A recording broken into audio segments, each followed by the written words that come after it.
Assalamu alaikum al'umma, barkanmu da zuwa wani sabon shiri mai suna fitattun waƙoƙin Umar M Sharif guda 10.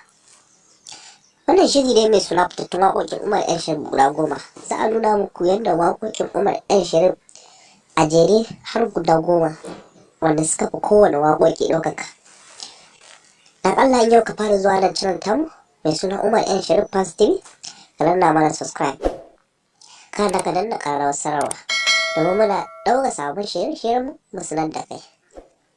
A tatul ɗina dai na sa waƙoƙin Umar M Sharif guda 10 zafafa. To za ku gani waƙoƙin Umar M Sharif guda 10 wanda suka fi kowace waƙoƙi ɗaukaka.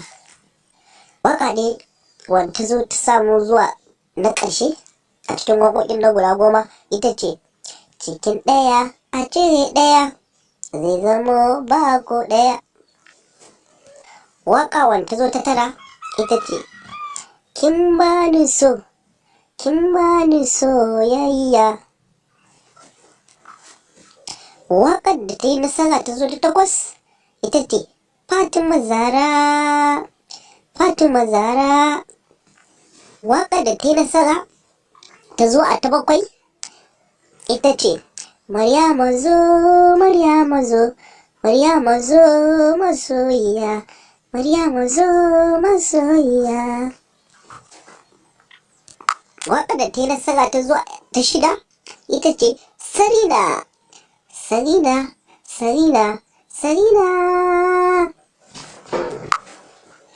Sai waƙar da ta yi nasara ta zo a ta 5 ita ce Wasiƙa. Wasiƙa ce zan ambata ta, saƙo ne ga masoyiyata. Waƙar da ta yi nasara ta zo a na 4 ita ce daga ninki sai na kamu, gashi kin zamo jinin jikina. Waƙar da ta yi nasara ta zo a ta 3 ita ce a yau take babbar rana. Waƙar da ta yi nasara ta zo a ta 2 ita ce share hawayenki, amarya share hawayenki, yau ake ɗaurin aurenki. Waƙar da ta yi nasara ta zo a ta 1 ita ce